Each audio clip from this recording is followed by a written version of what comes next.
All right, we're gonna go ahead and get started. As you can see, I'm trying to enjoy some vacation at the beach, although the wind is blowing, but my hair is staying perfectly still. So, good morning, everyone. Nice to see everybody this morning. Good morning, Dr. Davis and everyone else. We're gonna call the meeting to order. And of course, we're gonna start with the invocation, and John is gonna lead us in the invocation. So John, please. All right, thank you, Peter. Let us pray. Dear Lord, we ask that you bless everyone in our Rotary Club today and give them the grace and wisdom to do your will. Please continue to watch over our community as we deal with the pandemic and its impacts on everyday life. We also pray for all our friends and family members. Please keep them in your care. Thank you for the blessings you've bestowed on us and will continue to provide in the days and years ahead. Amen. Thank you, John. Okay, let's see if we have any guests or visiting Rotarians. It's easier for me when we don't have the hybrid meeting because I can see everybody on the Zoom. I don't think we have anybody on the second screen yet. Do we have any? I'm not seeing any guests or visiting Rotarians, but I could be wrong. There's a phone number there. I'm not quite sure. A couple of phone numbers there. I'm not quite sure who they are, but if you're a guest, please speak up. Actually, this is Brenda, Peter. Okay, hey Brenda. Okay. Okay. Who's the other phone number? Go ahead. Say again. Who is the other? For attendance purposes, we have Brenda on one line, and who's on the other phone line? They may be doing a couple other things, Cynthia. Okay. I don't see any visiting Rotarians, so we'll go ahead and get started. Anything anybody wants to kind of mention or anything noteworthy, brag about during this time? Well, unlike you, I am in Florida for the next month, so and the sun is shining today, so we're doing good. Did you guys drive down, Cynthia, or did you fly? Oh no, we drove down. Okay. Glad you had a safe drive. Enjoy Florida for real. Yeah, Any other? Go ahead. I have a kind of an announcement. There was a food distribution this past Monday. It apparently went well. I did not make it by, but there's another one this coming Monday. It's the Farmers to Families program, part of the Food and Drug Administration. So same thing at Madison School Stadium, starts at 9. And so if you know people in need, that's who it's primarily for. I don't know if they need volunteer. They could probably use volunteers if anybody wants to just go out and help hand out boxes. Okay, thanks, Mark. Do you know, Mark, just out of curiosity, do you know how many people end up showing up for that? No, I'm curious. I need to find out. Typically, as far as you receiving food, you mean? Yes. Typically, they've got around 600 boxes, and they run out of them before the 3 hours is up. But I'll find out. Okay. All right. Thanks for that, Mark. Any other announcements? I have an announcement, Peter. This is Amy. Amy. If anybody has any kids for Hugs for Honduras that they are sponsoring, we need, and if you would like to continue to sponsor, or if you've decided not to sponsor, I need to know, because they are starting school in about 11 days. And so Carolee is trying to collect all that money. It's $125. Thank you, Amy. Okay. Anybody? Catherine, I see you over here. I sent you an email. I have a $4,100 check from Amy's dad's Rotary Club that I want to deposit. Is everything okay? Are you going to be at the bank today? I am probably going to be working from home. I'm actually have been working like 12 to 14 hours a day because been working at the Huntsville branch. They've had a lot of people out with COVID. So I'm not really sure where I'm going to be, but if you go there, they will definitely take care of you. Okay. And do I deposit that into the Rotary Foundation account? That's, I You guess, just you need to ask Bob where he wants that to be deposited. okay. Why don't we just meet and I'll grab the check and I'll take care of it. All right. So me and Bob Make it will. easy for you. All right. Thanks, Bob. Okay. Any other announcements before we move on to club business? Okay. I just have 2 items for club business, and I think both of them were mentioned in the newsletter. So just a reminder. And then if anybody else has some club business. So the senior center will be next week. We're going to help, but we know how COVID has affected our seniors, and we normally have a lot of fun at the senior center, helping them celebrate Mardi Gras. And instead of having an in-person thing this year, it's going to be a drive-through. So just keeping everybody safe. So we're going to do a little bit of decoration, I guess, in the parking lot. And Cynthia, if you want to touch on that a little bit more on the 11th, and then we're going to actually at noon hand out some goodie bags and things. Cynthia, would you mind mentioning where we are right now in the senior center? Right now, Sheila is helping. Sheila is filling the bags. She's going to do the shopping for the bags, and she will deliver those on the 12th at noon, and that's when the event's going to happen. We'll probably need 2 or 3 people to help hand out bags. The other thing is Amanda Hazy has graciously agreed to make a swag for the front door. So we'll be decorating the front door, but that's pretty much all we're going to do. We will need 1 or 2 people to help attach that somehow, and I don't know how we're going to do that. So since I'm in Florida for the next month, it's going to be hard for me to really help very much. Fred, I'm going to need you to go to the shed and pick up the Mardi Gras stuff. So if you will take that to Pat Cross's house, she will make sure it gets there, and she'll complete the decorations on after work on the 11th. Okay. And she'll probably need 1 or 2 people for that, because it's not going to be much, because the way the thing is constructed, we can't really do that much, but we can make it look at least festive. And Cynthia, Brenda's gonna do the shopping. I'm gonna put the bags together and deliver them. Oh, okay, great. Brenda, thanks for that. Once you've finished with the shopping, Brenda, make sure you keep all your receipts, and we'll turn them over to Bob, and he will reimburse you for that money. Okay, thank you, Cynthia. Thank you, Sheila and Brenda and Fred. And I'll help on both those days. Don't ask me to decorate, but I can put something up and certainly hand out bags. So I don't see Pat on here, but I'll let Pat know that I'm happy to help decorate. And if anybody else wants to help, just let me or Cynthia know, and we'll make sure to plug you in. But it's usually a lot of fun, a lot of smiling faces if you've worked that event in the past.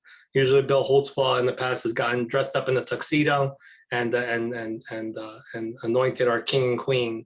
So it'll be a little bit different this year, and maybe next year it'll be back to the usual fun event it normally is. The other piece of business I have is just the River of Hope cleanup. A few of us from this club joined the Satellite Club this past Tuesday. It was a great meeting. One of the things that they're working on is just a cleanup for the River of Hope. I think we mentioned last week that some of the rocks are actually being stolen. So not a lot, but some of them are being taken. I don't know if people think that, it's providing hope at their home, some of those pretty rocks.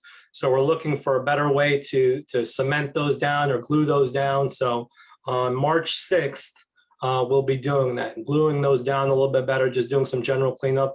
It'll be a quick project. I think we'll be done in about an hour and a half. So I'll send an email about that. But it'll be from, I think, 8 to 9:30 or whatever was in that newsletter. But that's a quick one. Should be a fun one on March 6th. And outside of that, I think we'll be doing some more monarch butterfly planting and things like that. And there's I believe Todd Seaton and maybe Tim Stone, am I getting that right, are leading that effort. So we'll hear more about volunteer opportunities there with the monarchs. That monarch butterfly project is getting a lot of attention, not just from Rotary, but from gardeners and planters around the nation. I think even the world. I think there was a Rotarian that heard what we're doing in some other part of Ireland, and they were really excited about that, and they might try to do something like that over there. So I think Roger shared that. So, okay, those are my two pieces of business. Does anybody have any other Rotary business before we get to our slides and then to our speaker? Anything I'm missing? Okay. Let me pull up just a couple slides.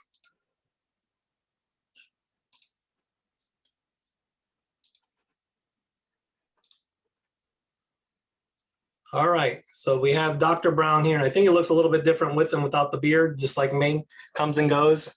I was hoping this was the only Dr. Brown at your job, because you did look a little different, but I got this one from LinkedIn. Okay, we'll be happy to hear him in a couple of minutes. So a little sneak preview. This is the incoming president. It seems a little early, but I guess that's how Rotary rolls. So we know our theme this year is Rotary Opens Opportunities. This is next year's president. Probably gonna not say his name right, but Shakara Mehta. He's from India, from Calcutta Club. And the new motto, presidential theme, not motto, for Chris's year, 2021, 2022, is Serve to Change Lives. So Chris will probably share a little bit more of that when she starts coming into her year, but that'll be next year's motto, next year's motto, or not motto, but theme, Serve to Change Lives, which I think all of us know is very fitting for Rotary. Many of us are in Rotary because of that very theme. Couple of birthdays and anniversaries. Today's Ron's birthday, so I didn't see Ron on the Zoom. Maybe he's celebrating early already. Maybe he's on the quad somewhere. But happy birthday, Ron, wherever you may be. Alex is with us. Alex is going to have a birthday soon on the 8th, so happy birthday, Alex. A couple other anniversaries. Al Sullivan, today is his anniversary in Rotary. I don't think he loves Zoom, so he likes when we meet in person. But Al's anniversary, 7 years, is today. Amy's with us. Amy's been with the club about 14 years on the 6th, so congratulations, Amy. And Melissa has been with the club for about 3 years on the 8th. So congratulations, Melissa. And then Jean's with us, and today, there's a lot of celebrations today. So Jean and Cecile, 44 years together. So congratulations, Jean and Cecile. Thank you. Just a couple upcoming activities. Of course, we have Dr. Brown with us today. We have a board meeting on Tuesday. Last week, I thought it was going to be this Tuesday, but it's actually next Tuesday. So on the 9th, we have our board meeting. Spring City Cycling Club, that should be interesting. On the 11th, that's our program. On the 12th is the Senior Center, the Mardi Gras event. Sunset Club meeting on the 16th. That's an open invitation to the club if anybody wants to join that meeting. It was virtual this last week. We'll see what it might be on the 16th. Wheeler National Wildlife will be speaking what's going on there on the 18th. And then Madison Hospital on the 25th, Mary Lynn Wright. So great programs. Eric and the pods are doing a great job. With that, I'm going to stop sharing my screen and turn it over to John Rice, who's going to introduce our speaker. Okay, thanks, Peter. I'm very pleased to introduce a friend and co-volunteer in the Kairos Prison Ministry International, Dr. Mark Brown. He'll be speaking this morning about Kairos, a nonprofit organization. Mark's chair of the Kairos Advisory Council for the Limestone Correctional Institute out near Athens. He also serves on the Alabama State Kairos Advisory Board as its coordinator. Now, Kairos is focused on sharing the Christian faith to positively influence and inspire inmates while they serve out their terms and potentially return to life outside prison. Mark is a vice president at Scientific Research Corporation in Huntsville, serves on multiple boards locally and nationally. Mark's been a resident of Huntsville since '91, and he's married to Denise Brown and has one son, Jonathan. Please welcome Mark this morning as he describes the value and benefits of Kairos in our community and around the world. Mark, turn it over to you. Thank you. I'm going to share my screen here.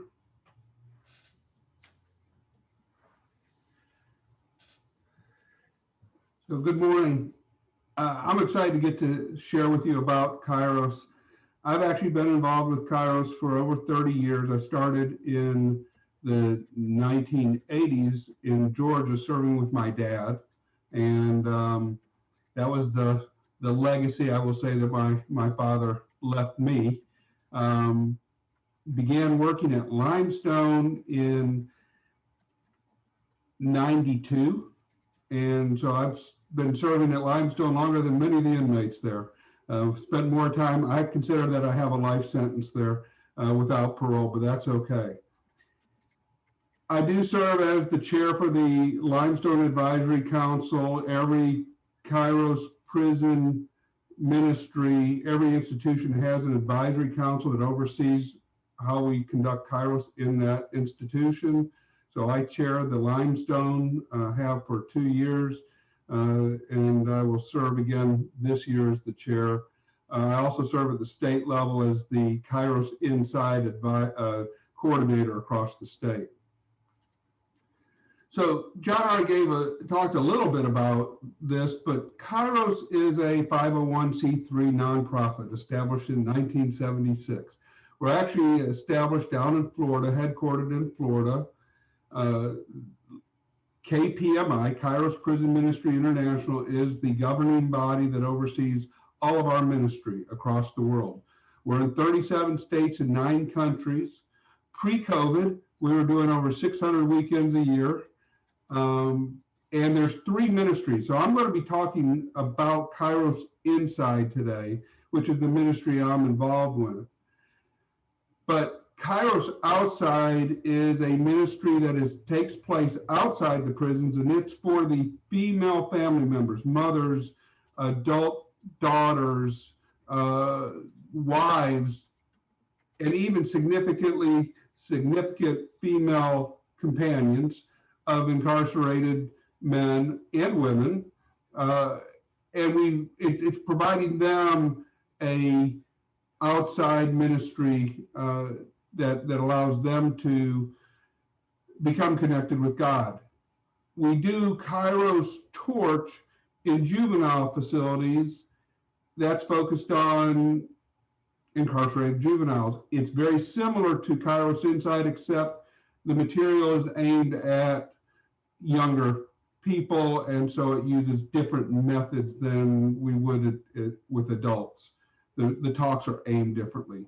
All 3 ministries are active inside Alabama. Kairos Torch was just getting started as we began COVID, so it's not up and standing on its legs yet, but it is a ministry we have started in Alabama. Kairos Inside has been in Alabama for over 30 years. So the mission of Kairos Prison Ministry is to share the love and forgiveness of Jesus Christ. We don't hide the fact we are a Christian organization. That said, Kairos is open to people of all faith or no faith. When we go into the prisons, we don't say only Christians can attend. We have Muslims, we have white supremacists, we have atheists. It doesn't matter. We're there to share love.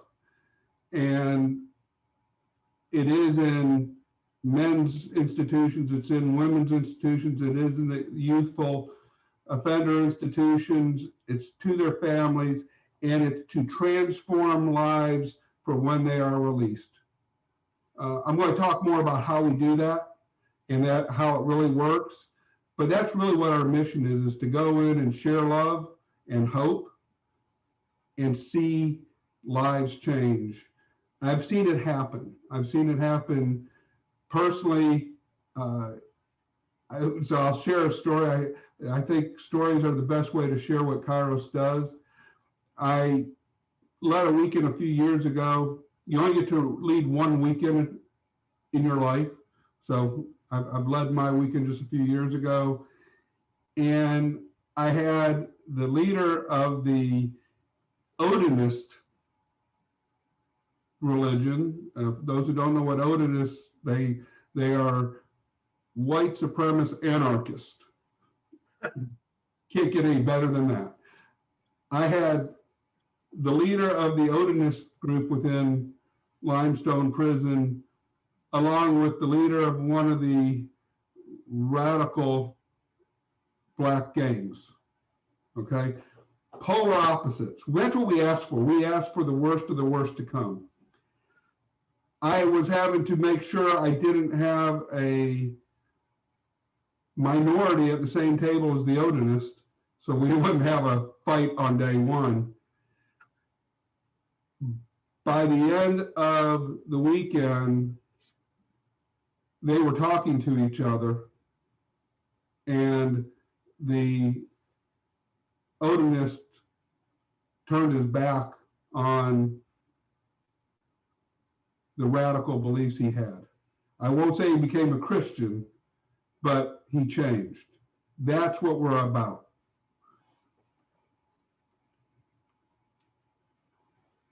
So we're focused on transforming lives. Over 40 years since Kairos started. Kairos began out of the Curcio movement, which is a Catholic movement that they decided to try to do in prisons. If you've heard of Walk to Emmaus, Via de Cristo, Tres Dias, these are all weekends that take place in different denominations. What was interesting about Kairos was we are multi-denominational. The word is ecumenical for those who like the technical terms. We don't leave our individual church beliefs at the door when we go into prison. We bring them all in, but we stay focused on that which is common to Christian faith, which is Christ died, risen for the forgiveness of the sins of those who believe. That's what we go in with. We don't go in with baptisms or communions or all the things that separate and divide. And one of the comments we get from the inmates is, what church are you from? And when they hear that we have Baptists, Catholics, Methodists, Lutherans, Episcopalians, you name it, we've got it. They're floored. They said, we've never seen Christians get along. So that's what we're about, is showing unity and love. In Alabama, I talked about the number of volunteers in the United States, but in Alabama, we have 900 active volunteers. As a matter of fact, the database for Limestone, which kind of contains everyone who's ever worked Limestone weekends, has over 1,000 names from this area that work or have worked at Limestone. And those, so 900 active volunteers, people who are actively involved across the state ministry. And we have hundreds more who pray and bake cookies and donate money. It costs money to put on a weekend. Limestone's been blessed. We raise more money than we spend. So we help support Kairos in other parts of the state that aren't as blessed as we are in North Alabama. We just did since we're locked out of the prison right now with COVID, we sent in care packages for them. We set out to raise $10,000, and in 2 weeks we raised $12,000. The company we bought all the supplies from gave us a discount. It only cost us $5,000 to send all the care packages in. Every inmate at Limestone, as well as every officer, staff member at Limestone, got a little care package with soap, shampoo, basics that they need. And we still put money in to help Kairos in other parts of the state. And that's how God has blessed the ministries here. Cookies. John said I had to put in a plug about cookies. So many of these inmates come because of the food. We bring in home cooked meals, and they are really great meals. I gotta say, we carry in smoked chickens, Boston butts, baked beans, food these guys haven't had since they were incarcerated. But we bring in cookies. We bring in 1,000 dozen cookies over the course of a weekend. Every officer gets a bag with cookies, and every inmate who participates eats cookies. The first night when we walk into the prison, we will have men carrying a stack 2 foot tall of cookies. They will carry them just like this. And they will sit and eat every one of those cookies till they're sick. But they haven't had this. They come for the food, but they leave with something else. And that's what it's all about, because they're transformed. You know, the fastest way to a man's heart is through his stomach. So here's where the prisons are in Alabama right now. This is September 2020, which when I put the slides together, that was the latest data. About 16,000 inmates in our medium and maximum security prisons. That does not include Hamilton work release or Decatur work release, the minimum security. We are in a few of the minimum security institutions, but we're really aimed at medium and maximum security. Limestone is the newest facility in the state of Alabama.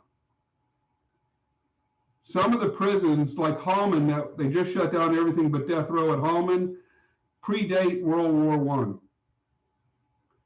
That is why these new mega prisons are being built. The facilities are not habitable.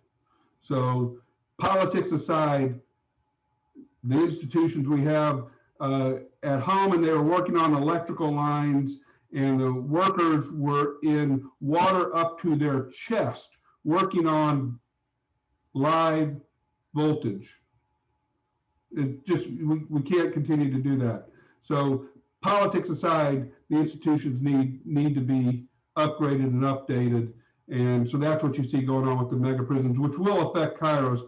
But right now, 75% of the population in Alabama in the prisons have access to Kairos, and that's a big deal.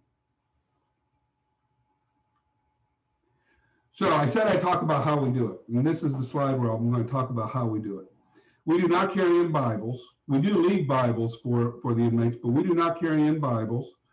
We don't carry in sermons. We don't go in and tell them how they are bad and how things are wrong and what they have to do to fix their lives. That turns people off. We don't like it ourselves, right? You don't like someone to walk in and tell you, well, you are all screwed up and this is what you have to do to fix yourself. We go in and share how we're broken. We share our personal stories of how we fall short in our everyday lives and how God has worked in spite of that in our lives. We are there to create a Christian community inside the institution. One of the things officers tell us is that when Kairos is coming, the prison environment changes. It gets more calm, it gets peaceful, and it remains for weeks after the Kairos has been there. Our goal is these things called prayer and share groups. It's a small group of 4 to 5 men or women, depending on the institution, that meet weekly. And they share their lives and their journey and the challenges they have. And we go in every month and meet with them on an annual basis. Now, we haven't been able to do that with COVID, but they are still meeting. And this weekend, we're shooting a series of videos that we send in. So while we can't go in person every month, they are getting videos from Kairos just to encourage them to keep the faith and keep going on, that they are not alone. But it's through that personal connection, not coming in, telling them what's wrong, but telling them how God has changed our lives, that we change their lives. And we see that happen because many of these men have never had someone who was vulnerable to them or cared about them or showed them love. And that's what we go in. Listen, listen, love, love. That's our motto. Does it work? proof is in the pudding, right? Well, according to the state of Florida, it works. They have, when this data was taken, it's a couple years old, about 23% of their inmates go back in within 2 years of being released. So they're running about 23% recidivism. If an inmate goes through Kairos, that drops to just over 15%. If they stay active in Kairos, so they're involved in a prayer and share group, they're coming to the monthly reunions, that drops to 10%, and over 50% reduction in recidivism. That's one case. South Carolina did a very detailed study. You can't pay for this kind of data. They tracked recidivism over a 15-year period, and they saw recidivism drop by over 44% of folks who have attended Kairos. They didn't track whether they were one-timers or actively involved, but if you went to Kairos, they tracked them separately from the general population, and they saw that drop by 45%. It's just incredible, because these are numbers, but what does this really mean? Every inmate who doesn't go back in is a child who has a parent at home with them. Every inmate who doesn't go back in is a parent who has their child in their lives. Every inmate who doesn't go back in is one less drug dealer on the street, which means our kids aren't getting pushed drugs. Every inmate who doesn't go back in is someone who's not murdered, someone who's not sexually assaulted. That's the reason we do this. Yes, we were told, the Bible tells us to go visit those who are in prison, but it has a positive impact on our society. I loved serve to change lives, okay? That's what this is all about, changing lives. And that's why those who have been involved in Kairos, it becomes addictive, because you see people's lives change and it makes a huge impact. Kairos is a very active ministry in Alabama. We did that. Unfortunately, 2020 happened, and I'll talk about that here on this slide, but we were in 18 institutions in 2019. We touched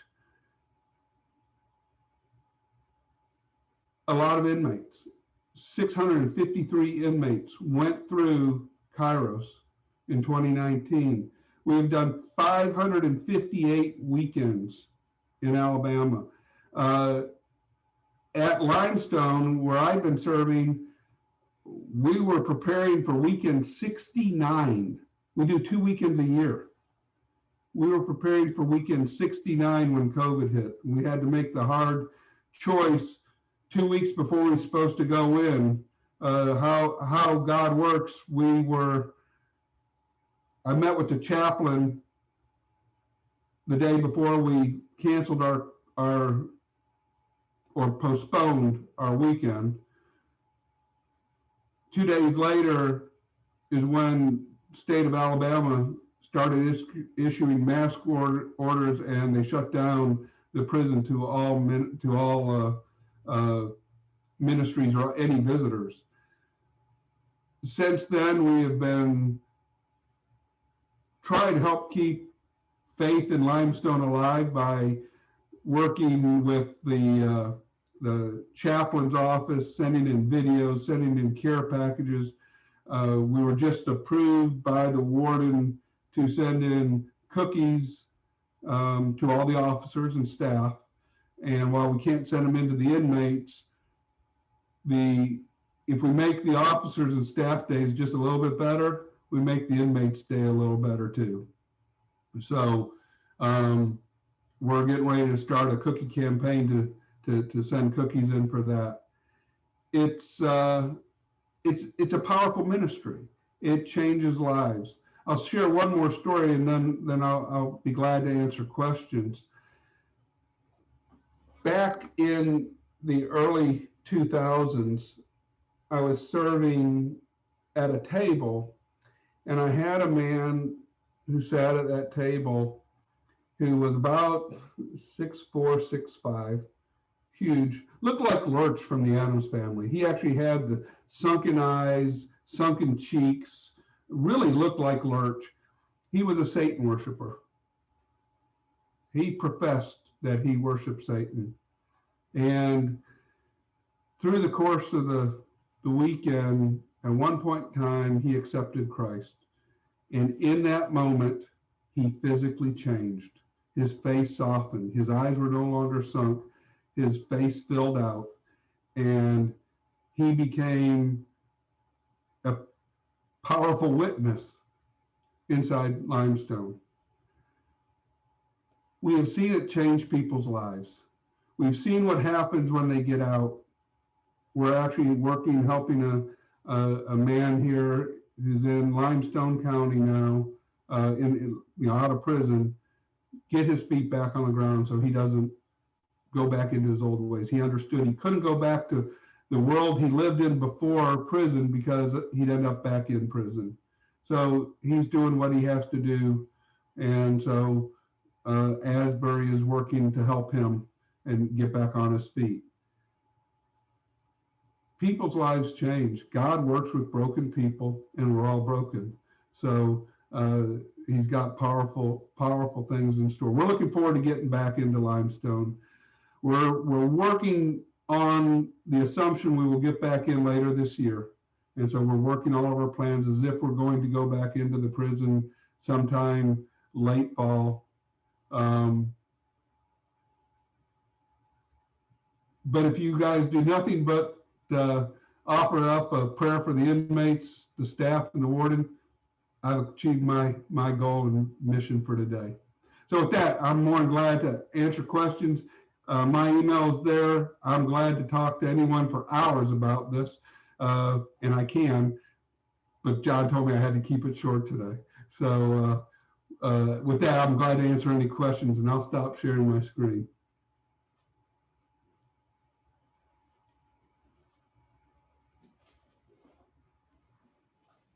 Hey, Mark, I noticed on your last slide that you had no graduates last year from, or in 19 from the Torch. Is there a particular reason for that? Yeah, so Torch was just getting started. We were setting up our first weekends, and they were supposed to take place in 2020. So 2019 was our organization getting the advisory council set up, getting all the agreements. We have to actually have agreements with the institution. We can't just go in, they have to agree to let us in. So there's a whole set of legal agreements that take place with the institution before we can go in. And that was taking place in 2019, and the first weekends were planned for 2020. They were in team formation when COVID hit. And so we haven't been able to actually hold our first weekend yet. Again, we are planning on that this year. Do you find teens are more difficult to work with than more matured inmates? I won't say more difficult, different. You have to approach the sharing with teens. I actually worked on a non-Kairos ministry. It doesn't exist in Alabama anymore, but it was aimed at youthful offenders. And you have to come in more as a parent, showing parental type of love, rather than as an equal, okay? When I go into Limestone, I don't consider myself superior to the inmates, nor do, them superior to myself. When you're going into a youthful offender, you're more like a loving, caring parent, not a strict, critical, corrective parent. You're going in just to show love, but you're showing it in a parental fashion. And the terms you use, the words you use, the way you share is different than you would with a adult population. So it's the methods we use are different, but the weekend's just as powerful. And it's great because if we change their lives when they're youth, then we have productive adults in our community. Mark, I'll just tag on that the weekends are 3.5 days in the prison. Yes. We don't spend the night, but we spend a long days there. And often get asked the question, do you feel safe? And I've never felt safer than anywhere.